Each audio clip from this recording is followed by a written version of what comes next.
Friends, welcome back to our channel service vlog.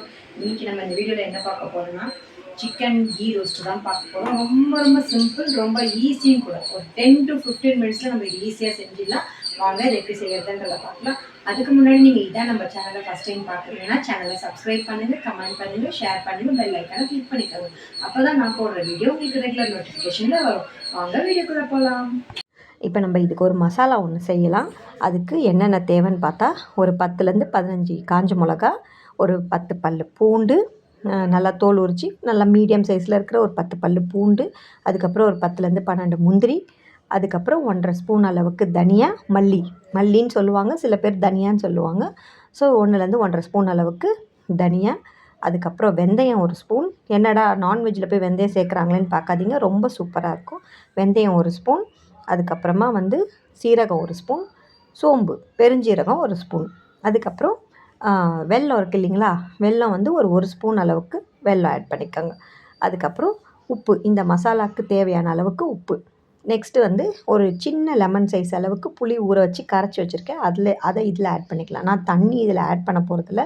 இதில் இந்த ஊற்றின புளியை வச்சு தான் நம்ம அரைக்க போகிறோம். நல்லா திக்கு பேஸ்ட்டாக அரைக்க போகிறோம். நல்லா திக்கு பேஸ்ட்டு, கொஞ்சம் கூட தண்ணி இல்லாமல் நல்லா திக்காக அரைக்கணும். தண்ணி ஊற்றி நம்ம ஒரு இதுவாக அரைக்காமல் நல்லா திக்காக அரைச்சி வச்சுக்கலாம். இப்போ நான் மண் சட்டியை நான் ப்ரீ ஹீட் பண்ணி வச்சுருக்கேன். அதில் ஒரு 1லேருந்து 2 ஸ்பூன் அளவுக்கு நெய் ஆட் பண்ணிக்கலாம். இதில் நம்ம நெய் தான் சேர்த்து செய்ய போகிறோமே தவிர எண்ணெய் கிடையாது. ஸோ 2 ஸ்பூன் அளவுக்கு நெய் சேர்த்துக்கலாம். நெய் சேர்த்து நெய் நல்லா சூடானதுக்கப்புறம் ஒரு ஸ்பூன் அளவுக்கு சோம்பு, அப்புறம் ஒரு கைப்பிடி அளவுக்கு கருவேப்பிலை, இதை போட்டு நல்லா வதக்கிட்டு நம்ம அரைச்சி வச்சுருக்கோம் இல்லையா மசாலா, அந்த மசாலாவை இதில் சேர்த்துக்கணும். இதில் சேர்த்துட்டு நல்லா கலரி விடும்போது ஒரு 2 மினிட்ஸ் 3 மினிட்ஸில் உங்களுக்கு நல்லா அது குக்காகி அந்த அந்த ஊற்றுன நெய் உங்களுக்கு நல்லா பிரிஞ்சு வரும். அந்த டைமில் நம்ம சிக்கன் ஆட் பண்ணணும். நீங்கள் இதில் சிக்கனுக்கு பதில் மஷ்ரூம், வெஜிடேரியனாக இருக்கிறவங்க மஷ்ரூம் ஆட் பண்ணிக்கலாம். இப்போ நான் அந்த ஜாரை கழுவி அந்த தண்ணி ஆட் பண்ணிக்கிறேன். நான் இதில் தண்ணி அதிகமாக சேர்க்க போதில்லை, ஏன்னா நம்ம சிக்கன்லேருந்தே கொஞ்சம் தண்ணி விடும். ஸோ அதனால் பார்த்து நீங்கள் சேர்த்துக்கோங்க. இதை நம்ம ட்ரையாக பண்ண போகிறதுனால தண்ணியை கம்மியாக தான் ஆட் பண்ணணும். இந்த மாதிரி பண்ணிவிட்டு ஒரு 2 மினிட்ஸ் அதை டிஸ்டர்ப் பண்ணாமல் விட்டுட்டோன்னா உங்களுக்கு அந்த ஓரத்துலலாம் அப்படியே பாருங்க, இந்த மாதிரி நம்ம ஊற்றின அந்த 2 ஸ்பூன் நெய் நல்லா பிரிஞ்சு வரும். ஸோ இப்போ இந்த டைமில் நம்ம என்ன பண்ணணும்னா, நல்லா அது கலரும் சேஞ்ச் ஆகும். ஸோ அந்த கலர் சேஞ்ச் ஆகிடுச்சுன்னா நம்மளுக்கு அந்த மசாலா ஐட்டம் குக் ஆகிடுச்சுன்னு பாருங்கள். முதல்ல பார்த்த கலருக்கும் இப்போ பார்க்குற கலருக்கும் உங்களுக்கு டிஃப்ரென்ஸ் தெரியுது இல்லையா. ஸோ இப்போ இந்த டைமில் நம்ம சிக்கன் ஆட் பண்ணணும். சிக்கன் ஆட் பண்ணி நல்லா கலரி விட்டுட்டு ஒரு 1/4 டம்ளருக்கும் கம்மியான அளவுக்கு தண்ணி தான் நான் திருப்பி ஆட் பண்ண போகிறேன். ஏன்னா சிக்கன்லேருந்து ஆல்ரெடி தண்ணி வரும். ஸோ அதனால் இதை நம்ம ட்ரையாக பண்ண போகிறதுனால இதை தண்ணி கம்மியாக தான் ஆட் பண்ண, நம்ம கிரேவியாக பண்ண போகிறதில்ல. இதை நல்லா ஒரு ட்ரையான ரோஸ்ட் மாதிரி தான் பண்ண போகிறோம். ஸோ உங்களுக்கு இந்த கீ போடுறதுனால உங்களுக்கு இன்னும் சூப்பரான ஃப்ளேவராக இருக்கும். இதில் காரத்துக்கு நான் காஞ்ச மிளகாவை தவிர வேறு எதுவும் சேர்க்க போகிறதில்ல. உங்களுக்கு எக்ஸ்ட்ரா காரம் ஏதாவது தேவைப்படுது, நீங்கள் டேஸ்ட் பண்ணும்போது உங்களுக்கு தெரியலையா இதில் கொஞ்சம் காரம் கம்மியாக இருக்குன்னா, அப்போ அந்த டைமில் கொஞ்சம் பெப்பர் மட்டும் ஆட் பண்ணிக்கோங்க. வேறு எதுவுமே வேண்டாம். நீங்கள் பெப்பர் ஆட் பண்ணும்போது உங்களுக்கு கொஞ்சம் காரம் கூடுதலாக தெரியுமே தவிர மற்றபடி ரொம்ப பெருசாக காரம்லாம் தெரியாது. பட் இதை நெய் சேர்க்கறத தொட்டு உங்களுக்கு அந்த டேஸ்ட் இருக்குது பாருங்கள், அவ்வளோ நல்லாயிருக்கும்.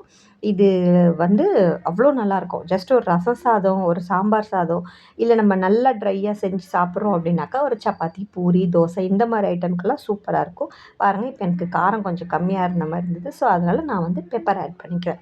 பெப்பர் ஆட் பண்ணிவிட்டு நல்லா கலரி விட்டுட்டு ஒரு 2 மினிட்ஸ் ஒரு தட்டு போட்டு அதை மூடி டிஸ்டர்ப் பண்ணாமல் சிம்மில் வச்சுருங்க.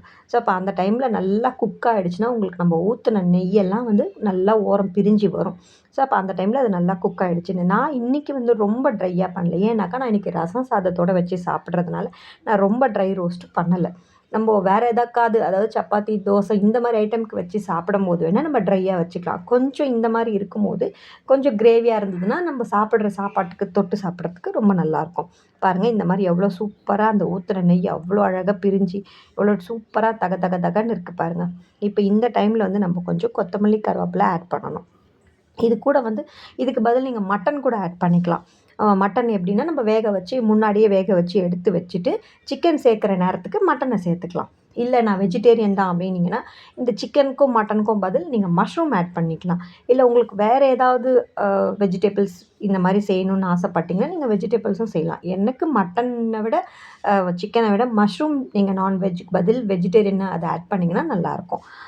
வெஜிடேரியன் சாப்பிட்றவங்க மஷ்ரூம் ஆட் பண்ணிங்கன்னா நல்லாயிருக்கும். ஸோ இப்போ நம்ம மேலே ஒரு ஸ்பூன் நெய் கடைசியாக ஒரு ஸ்பூன் நெய்யை ஊற்றிட்டு அந்த போட்டிருக்க கருவேப்பிலை கொத்தமல்லியோடு சேர்த்து ஒரு மிக்ஸ் கொடுத்து அப்படியே வச்சிட்டோன்னாக்கா சூப்பரான உங்களுக்கு சிக்கன் கீ ரோஸ்ட்டு, நல்ல காரசாரமான சிக்கன் கீ ரோஸ்ட் உங்களுக்கு ரெடியாக இருக்கும். இது நீங்கள் ரசம் சாதமோ சாம்பார் சாதத்தோடையோ வச்சு சாப்பிட்டிங்கன்னா அல்டிமேட்டாக இருக்கும். அவ்வளோ சூப்பராக இருக்கும். பாருங்கள், பார்க்கவே எப்படி தக தக தகன்னு இருக்குது பாருங்கள். இதை நீங்கள் வீட்டில் ட்ரை பண்ணி பாருங்கள், கண்டிப்பாக உங்களுக்கு பிடிக்கும். இதை ட்ரை பண்ணி பார்த்துட்டு எப்படி இருந்ததுன்னு கமெண்ட் பண்ணுங்கள், ஷேர் பண்ணுங்கள், பெல் ஐக்கானை கிளிக் பண்ணிக்கோங்க. அப்போ தான் நான் போடுற வீடியோ உங்களுக்கு ரெகுலர் நோட்டிஃபிகேஷனில் வரும்.